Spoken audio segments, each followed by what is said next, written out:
जय हिंद मेरे प्यारे विद्यार्थियों। आप सभी के बीच आज से इलेक्ट्रॉनिक्स क्लास की प्रथम सेवा यहाँ से शुरू होने जा रही है और बिल्कुल जीरो से हाई लेवल तक इलेक्ट्रॉनिक्स को हम लोग पढ़ने का प्रयास करेंगे। जो हमें बुक में दिया हुआ है ITI के बुक में, उसमें से एक एक बातों को समझने का प्रयास हम लोग करेंगे। जहाँ तक मैं बता दूं, इलेक्ट्रॉनिक्स मैकेनिक ट्रेड का ये प्रथम सेमेस्टर का थ्योरी यानी व्यवसाय सिद्धांत की प्रथम क्लास है। यहाँ से हम देखेंगे कि आखिर हमें ट्रेड थ्योरी के अंतर्गत इलेक्ट्रॉनिक्स मैकेनिक में हमें पढ़ना क्या क्या है। सबसे पहले हम वो देखेंगे। तो सिलेबस में मेरे ख्याल से आप सभी बच्चे जान रहे होंगे कि आखिर हमें पढ़ना क्या है, क्योंकि ये ट्रेड ऐसा है, इसके बारे में बहुत सारी चीज़ें आपको देखने को नहीं मिलेगी, सिर्फ आपको इमेजिन करना होगा कि ये ऐसा होता है। यहाँ पर देखेंगे, सबसे पहले हमें पढ़ना जो है वो है सुरक्षा चिन्ह यानी सेफ्टी चिन्ह। तो मेरे प्यारे बच्चों, आज हम लोग इस अध्याय का प्रथम चैप्टर जो है सुरक्षा चिन्ह, इसे हम लोग गहन अध्ययन के रूप में करेंगे। चलते हैं, इसका अध्ययन करते हैं। जैसा कि आपके स्क्रीन पर स्क्रॉल डाउन होते हुए ये देखिए, आपका जो आता है क्लास, यहाँ से हम यहाँ से जानने का ये प्रयास करेंगे कि सुरक्षा चिन्ह जो होते हैं वो कितने प्रकार के होते हैं, किस सुरक्षा चिन्ह का मतलब क्या होता है और इसका काम क्या होता है। जैसे मान लीजिए हम कहीं पर काम करने जा रहे हैं और वहाँ के सुरक्षा चिन्हों को देखकर हमें ये बता देना है या हमें ये पता लगा लेना है या हमें ये जान लेना है कि उस सुरक्षा चिन्ह का मतलब क्या है और वो क्या करता है और वहाँ पर क्या हो सकता है। यही इस चैप्टर का मतलब है। सुरक्षा चिन्ह मतलब पढ़ने का मतलब आपका यही है। तो सबसे पहले आपको यहाँ पर देखना है, इसका उद्देश्य है कि आप दुर्घटना के समान कारणों का ज्ञान आपको हो जाएगा। चिन्ह पट के उपयोगों को बता सकने का आपके अंदर काबिलियत आ जाएगी। मतलब कि वो जो चिन्ह है वो किस चीज़ का है, किस चीज़ का एक्सटेंशन है, या कहीं जाने का रास्ता है, या कहीं से आने का रास्ता है, या वहाँ पर विद्युत का प्रभाव है, या वहाँ पर लिक्विड का कोई प्रभाव है, वगैरह वगैरह। 4 प्रकार के मौलिक सुरक्षा चिन्ह पट्टों को नामांकित कर सकने के मतलब कहने का इसका यहाँ पर अर्थ है कि मुख्यतः सुरक्षा चिन्ह में 4 प्रकार के चिन्हों का प्रयोग किया जाता है। प्रत्येक प्रकार के चिन्ह पट का उदाहरण दे सकेंगे। जैसे यदि आपका कोई चिन्ह किस तरह के बनावट में है, उसका मतलब क्या है, आपके अंदर ये सारी बातें ज्ञान के रूप में आ जाएगी। सबसे पहले हम लोग यहाँ पर पढ़ते हैं, दुर्घटना के कारण पूर्वानुमान नहीं हो पाता है। अधिकतर दुर्घटनाओं में मानव त्रुटि, अज्ञानता, लापरवाही, यादहीनता अथवा असावधानी होता है। अधिकतर दुर्घटनाएं रोकी जा सकती है। कहने का यहाँ पर मतलब है कि दुर्घटनाओं के कारण पूर्वानुमान नहीं हो सकता है। इसका कहने का मतलब है कि कोई भी दुर्घटना होगा कि नहीं होगा, इसका आप पूर्व में अनुमान नहीं लगा सकते हैं। अधिकतर दुर्घटनाएं जो होती हैं उसमें मानव त्रुटि होती है। जाहिर सी बात है, हम लोग कंप्यूटर तो है नहीं, हम लोग एक इंसान है, तो हमसे गलतियां होने की चांस ज़्यादा बनती है। खास करके उनमें जिनको जिस चीज़ के बारे में ज्ञान नहीं है, यदि आप उस मशीन को चलाने का प्रयास करेंगे तो दुर्घटना होने की संभावना काफ़ी बढ़ जाती है। यदि आप लापरवाही करेंगे तो इससे तो दुर्घटना होना लगभग तय हो जाता है। यादहीनता, यदि आपको दुर्घटना के बचाव के उपाय बताए गए हैं, यदि आप उसे नहीं करते हैं, वो आपको याद नहीं रहता है, तो दुर्घटना होने का चांस ज़्यादा से ज़्यादा बढ़ जाएगा अथवा असावधानी होता है। यदि आप सावधानी नहीं रखेंगे तो आपकी दुर्घटनाएं होने की जो चांस है वो काफ़ी बढ़ जाएगी। सामान्यतः दुर्घटनाएं यूं ही नहीं हो जाती है, वह की जाती है। दुर्घटना के कुछ मुख्य कारण निम्न है। कहने का यहाँ पर इस लाइन का मतलब है कि सामान्यतः दुर्घटनाएं जो है वो होती नहीं है, वो की जाती है। जैसे कहने का मतलब है कि हम जान रहे हैं कि ऐसा करने से यहाँ पर दुर्घटना हो सकती है, फिर भी यदि वही काम हम जानबूझकर करेंगे तो दुर्घटनाएं हो जाएगी। यदि अपने ट्रेड की भाषा में कही जाए तो मान लीजिए कि हमें पता है कि यदि हम नंगे पैर किसी इलेक्ट्रिक इंजन या इलेक्ट्रिक प्रभाव वाले स्थान को छुएंगे तो हमें करंट लगने की संभावना ज़्यादा है, और यदि हम नंगे पांव उस क्षेत्र को छूते हैं, टच करने का प्रयास करते हैं, तो दुर्घटना होने का चांस ज़्यादा है। यही इसी बात को यहाँ पर कहने का प्रयास इस लाइन में कहा गया है। जैसे खतरे से बेखबर होना, सुरक्षा का असम्मान, मतलब जो सुरक्षा का दिया हुआ है कि यदि आप प्रैक्टिकल रूम में हिलेंगे या अपने वर्कशॉप में जाएंगे तो वहाँ पर आपको शूज, हेलमेट, चश्मा, माउथ मतलब मुंह को ढकने वाला आपका प्रोटेक्टर लेंस, ये सब होना ज़रूरी है। यदि आप वो सब नहीं लेके गए हैं तो आपकी दुर्घटना की संभावना बढ़ जाती है। उचित सुरक्षा तरीके के ज्ञान की कमी, कार्यस्थल का अव्यवस्थित होना, जो मैं अभी बताने का प्रयास किया सारा का सारा डिटेल्स वही आपका नीचे यहाँ पर देने का प्रयास किया गया है। यहाँ पर एक लाइन आगे, कार्यस्थल पर अव्यवस्थित स्थिति में होना। मान लीजिए किसी कंपनी में, या सरकारी हो या प्राइवेट कंपनी होती है, और वहाँ पर यदि आप काम करने गए, आपका प्रत्येक टूल्स का रखने का एक जगह निर्धारित है, और यदि आप अपने टूल्स को अपने निर्धारित स्थान पर नहीं रखते हैं तो उससे भी आपकी दुर्घटना होने की चांस ज़्यादा से ज़्यादा बढ़ जाती है। प्रकाश एवं वेंटिलेशन अपर्याप्त होना, जहाँ पर आप काम कर रहे हैं और वहाँ पर लाइट की पर्याप्त व्यवस्था नहीं है तो इससे भी दुर्घटना होने की संभावना काफ़ी बढ़ जाती है। अगला है उपकरणों का अनुचित प्रयोग करना। जैसे मान लीजिए कोई भी उपकरण है और उसे न जानते हुए उसे हम उपयोग करने का प्रयास करेंगे तो उससे भी दुर्घटनाएं, माफ कीजिएगा, उससे भी दुर्घटनाएं होने की चांस बढ़ जाती है। तो इन सभी को ही रोकने का प्रयास जो किया जाता है उसे हम लोग यहाँ पर पढ़ेंगे। अब देखिए आगे आता है सुरक्षित व्यवहार। मनुष्य क्या कर पाते हैं अथवा क्या कर सकने में असमर्थ रहते हैं, यह उनके व्यवहार पर निर्भर होता है। सामान्यतः दुर्घटनाएं तब होती है जब मनुष्य असुरक्षित उपकरण अथवा असुरक्षित स्थिति में कार्य करते हैं। परिस्थितियां जिनसे दुर्घटनाएं उस समय होती हैं जब कार्य करने वाला व्यक्ति कुछ विशेष कर सकने में असफल रहता है।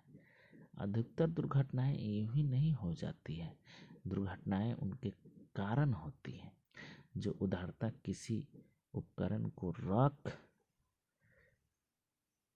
को खराब कर देते हैं, उसका दोष जान लेने पर भी उसे ठीक नहीं करते हैं, उसकी सूचना संबंधित लोगों को नहीं देते हैं। जो भी कमी खतरे को देखकर भी कुछ नहीं करता, दुर्घटना में उसका अधिक योगदान होता है। दुर्घटनाओं की संभावना को देखते हुए भी यदि कोई कमी लापरवाही करता है तो यह किसी कमी को आजीवन अपंग कर देने के लिए काफी है। उसने यद्यपि दुर्घटना नहीं की, लेकिन वह उसको निश्चय ही रोक सकता था। ये जितनी सारी बातें दी गई हैं, यहाँ पर कुछ लाइनें आपके महत्वपूर्ण हैं। जैसे मनुष्य क्या कर पाते हैं, इस बातों को छोड़िए। यहाँ पर आपके लिए सबसे महत्वपूर्ण लाइन है, वो आप यहाँ देख सकते हैं। जैसे मान लीजिए कोई सामान खराब है, किसी उपकरण को खराब कर देते हैं या उसका दोष जान लेने पर भी ठीक नहीं करते हैं, उसकी सूचना संबंधित लोगों को नहीं देते हैं। ये लाइन आपके लिए सबसे महत्वपूर्ण है। जैसे कहने का मतलब है कि आप कहीं भी किसी सरकारी या प्राइवेट कंपनी में यदि आप काम कर रहे हैं, आपको मालूम है कि ये मशीन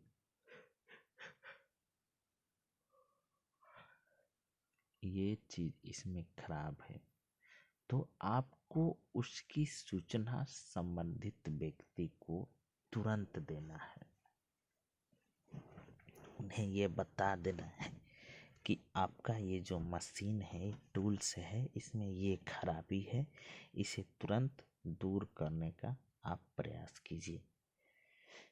या जो कमी खतरे को देखते हुए भी कुछ नहीं करता, दुर्घटनाओं की संभावना को देखते हुए भी कोई कमी लापरवाही करता है, उससे भी आपका दुर्घटना बढ़ने की चांस ज़्यादा होती है। इसके बाद है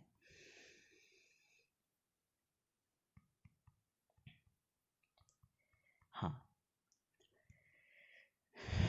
यहाँ पर आपका सुरक्षा चिन्ह पट,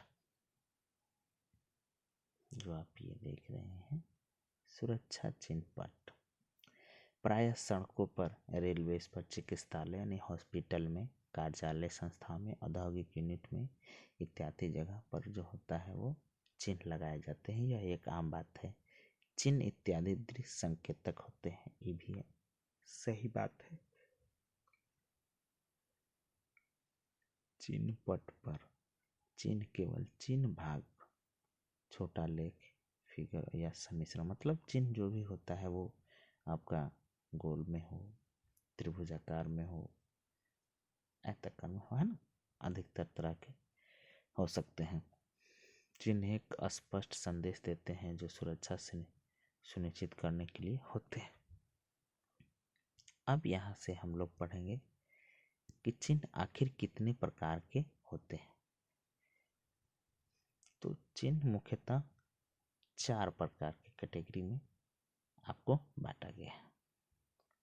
जैसे निषेधात्मक चिन्ह, प्रोहिबिटिशन सिंग्स, यह उस व्यवहार को दर्शाते हैं जो वर्जित है, उस स्थिति या वातावरण में जिसमें व्यवहार अवर्जित होता है उसको दर्शाते हैं। ठीक है, कहने का मेरा मतलब है कि निषेधात्मक चिन्ह में उस व्यवहार को दर्शाते हैं, ठीक है, जो आपका वर्जित है, मतलब वहाँ वो नहीं करना है या वो चीज़ नहीं होना चाहिए, वैसे चिन्ह को हम लोग निषेधात्मक चिन्ह कहते हैं। आइए देखते हैं निषेधात्मक चिन्ह आखिर होते कौन कौन है।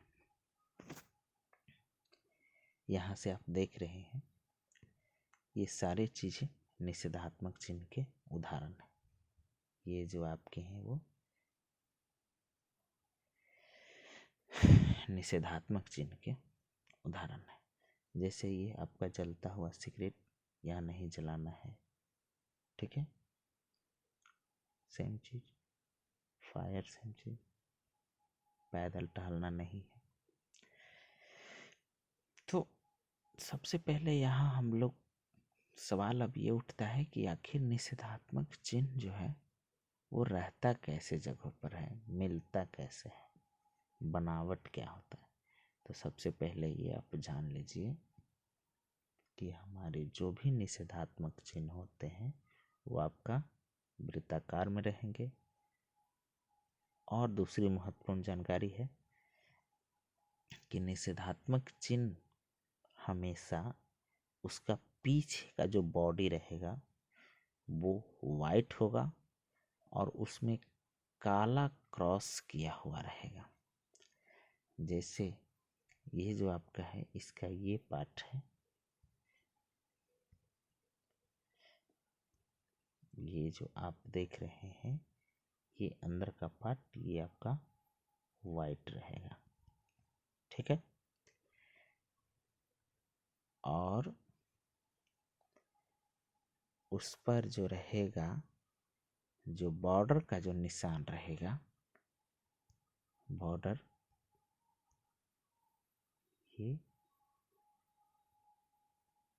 ये बॉर्डर, ये जो आप देख रहे हैं, इस तरह से जो गोल बना हुआ है, इस तरह से जो गोल बना हुआ है, ये जो बॉर्डर रहेगा वो आपका रेड कलर में रहेगा। और उसके बाद जो इसमें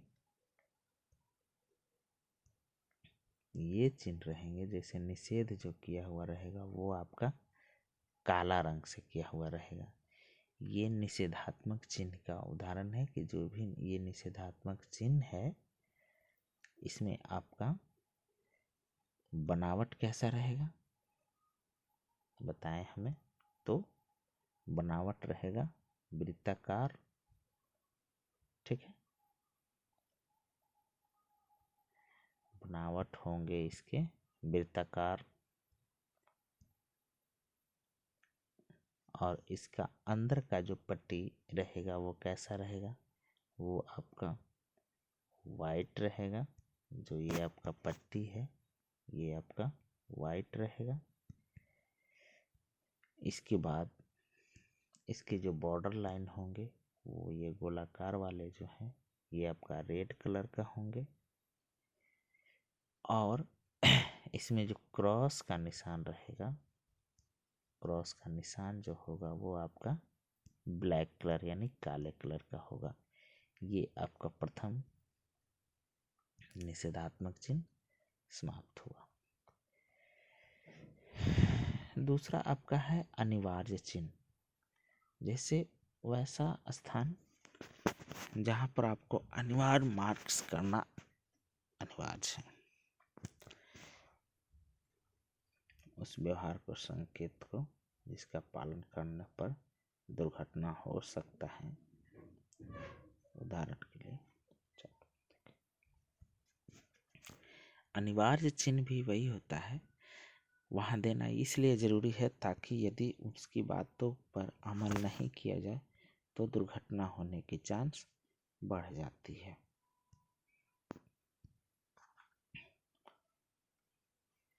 तो इसके लिए भी हम लोग देखते हैं आवश्यक चिन्ह, मैंडेटरी चिन्ह। आपका अब यहाँ पर देखिए बहुत सारा ऐसा जगह है जहाँ पर आपको हेलमेट पहनना जरूरी है। बहुत सारा ऐसा है जहाँ चश्मा पहनना जरूरी है। बहुत सारा ऐसा है जहाँ हेडफोन पहनना जरूरी है। बहुत सारे ऐसे जगह हैं जहाँ पर जूता, सॉक, शूज जरूरी है, ग्लव्स जरूरी है। तो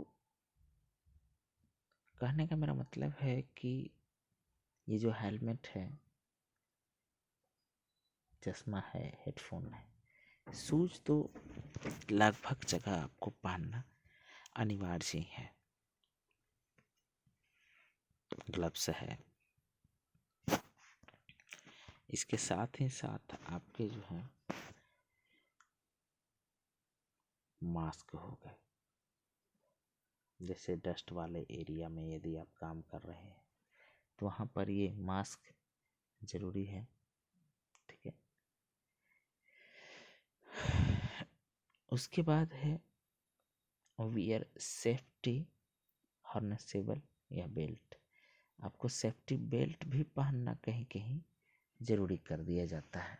जैसे कहने का मतलब है कि मान लीजिए वैसा मशीन है जिसे बार बार झुक करके देखना पड़ रहा है और वो मशीन का कुछ पार्ट मूवेबल है, तो आपका जो ड्रेस है उस ड्रेस को सेफ्टी के रूप में कसे होने के लिए आपका बेल्ट ज़रूरी है।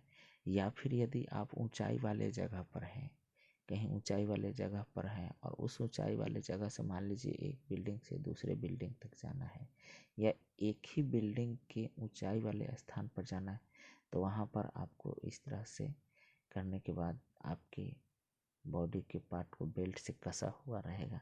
यदि आप गलती से इस बिल्डिंग से आपका संपर्क टूटता भी है तो आप उस बेल्ट के माध्यम से अपने आप को टंगे हुए पाएंगे। या फिर यूज एडजस्टेबल गार्ड, ये भी आपको देखना पड़ेगा। वॉश हैंड, है ना। तो आपको इसका मतलब ये है कि वहाँ वैसा स्थान जहाँ पर आपको हाथ धोना है, इसका मतलब वैसा स्थान जहाँ पर यहाँ पर जो है कटिंग चीज़ जो काटने का जो मशीन है वो एक एडजस्टेबल मशीन है, वो एडजस्ट हो सकता है किसी भी साइज में। तो इसको भी हम लोग देखते हैं कि ये भी क्या होता है कि जैसे इसका भी आकृति हमें वैसा ही वृत्ताकार ही मिलेगा, बस इसकी जो है जो रंग का जो चिन्ह है वो बदल जाएगा। जैसे इस तरह का जो चिन्ह बना हुआ मिलेगा हमें, वो नीली पृष्ठ पर श्वेत रंग का बना हुआ मिलेगा, ठीक है। यही इसका एक बदलाव है हमें पुराने वाले से। फिर उसके बाद है चेतावनी चिन्ह। यह एक चेतावनी की ओर संकेत करती है जिसे उचित सावधानी बरतने या अपनाई जा सकती है। उदाहरण के लिए इसका भी हम लोग फिगर देखेंगे।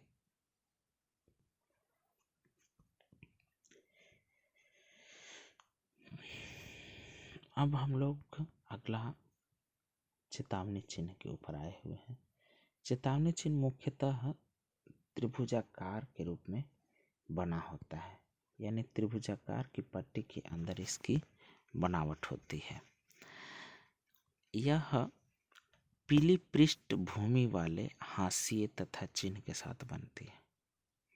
जैसे इस तरह का जो चिन्ह रहेगा उसका जो बैकग्राउंड रहेगा वो पीले कलर का रहेगा और उस पर ये बनाया हुआ रहेगा आपके ब्लैक कलर से या हल्का नीले कलर से ये बनाए जाते हैं। जैसे ये आपका जो है वो वाइट कलर का रहेगा और इसकी जो बनावट है, ये जो फिगर बना हुआ है, ये तो आपका ब्लैक रहेगा या फिर आपका नीला रहेगा। तो सबसे पहला है रिस्क ऑफ फायर। ऐसा चिन्ह जहाँ भी आपको बना हुआ दिखे तो वहाँ समझ लेना है कि यहाँ पर आग का खतरा है। इस तरह से एरो हल्का जिगजैग होकर के ये जो नीचे आ रहा है, तो यहाँ पर आपको समझ लेना है कि यहाँ पर रिस्क ऑफ इलेक्ट्रिक शॉक क्या है। यहाँ पर हमें इलेक्ट्रिक झटका लग सकता है, विद्युत का झटका लग सकता है। आगे है टॉक्सिक हजार्डे।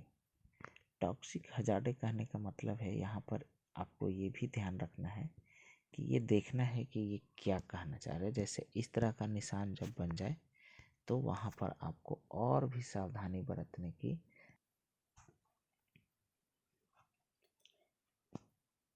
टॉक्सिक हजार्डे जो है एक तरह का पॉल्यूशन संबंधी आपका दिक्कत वाली चीज़ है। जैसे यहाँ पर जो भी ये दिया हुआ है टॉक्सिक हैजार्ड है, उस स्थान से आपको समझ लेना है कि वहाँ पर हमें सांस से संबंधित प्रॉब्लम वाली जगह है, यानी वहाँ पर प्रदूषण का खतरा सबसे ज़्यादा है। और वहाँ पर यदि हम जाते हैं तो हमें सबसे ज़्यादा नुकसान हमारे लंग्स को होगा, फेफड़े को होगा। उसके बाद है क्रोसिव सब्सटेंस, मतलब ये आपको यहाँ पर दिया हुआ है कि ये जो जगह है यहाँ पर केमिकल का रिसाव हो सकता है, या यहाँ पर यदि आप गए हैं तो आप अपने हाथों को अच्छी तरह से धो लें ताकि आपके अंदर कोई केमिकल का प्रभाव ना रहे। आयोनाइजिंग रेडिएशन, ये एक तरह से समझिए कि सबसे खतरनाक वाली जगह है। जैसे वैसा जगह जहाँ पर आपको इलेक्ट्रॉन से संबंधित हाई प्रेशर या हाई रे, जो इलेक्ट्रॉन रे एटॉम से कोई वैसा जगह जहाँ पर परमाणु भट्टी का काम हो रहा है और वहाँ पर इलेक्ट्रॉन का रिसाव हो जाए तो सोचिए कि क्या होगा। वही जगह को हम लोग कहते हैं आयोजेनिक रेडिएशन। तो उस जगह पर तो जाना बिल्कुल मना ही है, क्योंकि वहाँ पर इलेक्ट्रॉन का प्रभाव हो सकता है और आपको ज़बरदस्त विद्युत का झटका भी लग सकता है और आपकी मौत भी हो सकती है। अगला है लेज़र बीम। ये भी खतरनाक जगहों में से एक है। ये भी आपका न्यूक्लियर से संबंधित जो भी फैक्ट्रियां हैं, जो भी जगह है भारत में जहाँ पर विद्युत का उत्पादन किया जाता है, वहाँ पर भी इसका रिसाव होने का डर रहता है। या फिर वैसे जगह ना जाए, हो सकता है वहाँ पर कोई लेजर का प्रभाव हो। आगे आप है रिस्क ऑफ एक्सप्लोजन, मतलब वैसा जगह जहाँ पर विस्फोट होने का जगह है, कोई चीज़ में विस्फोट हो सकता है, उस जगह पर मत जाए। ओवरहेड हैजार्ड है, मतलब कोई सामान आपके सर पर गिरने का चांस या ऊपर से कुछ भारी सामान गिरने का डर। General warning, risk of danger, यहाँ पर हर तरह का डेंजर चीज़ है, मतलब यहाँ कुछ भी हो सकता है, इस जगह से हट जाए। ओवरहेड लोड है, यहाँ से बिल्कुल ना जाए इसके नीचे से, ताकि हो सकता है वो गिर जाए। फॉरगिला प्रूफ, मतलब ऐसा जगह जो आपका चिकना वाला जगह है। फ्रॉक लेफ्ट ट्रक, इसके आसपास भी नहीं जाए, यहाँ पर आपका गाड़ियों का आवाजाही के लिए जगह दिया हुआ है। अगला है सुरक्षा चिन्ह। तो सुरक्षा चिन्ह आपका जो होता है मुख्यतः यह वर्गाकार या लंबा रूप में बना हुआ रहता है। इसकी पृष्ठ जो है श्वेत चिन्ह का पृष्ठ रहता है। इसका ज़्यादातर उपयोग चिकित्सा के क्षेत्रों में किया जाता है। इस तरह से हमारा आज का चैप्टर, प्रथम चैप्टर सुरक्षा चिन्ह का समाप्त हुआ। हम आशा करते हैं कि आप सभी बच्चों को बहुत सारी चीज़ें समझ में आई होगी। जो चीज़ें नहीं समझ में आए तो आप हमें नीचे कमेंट कर सकते हैं। बहुत बहुत धन्यवाद।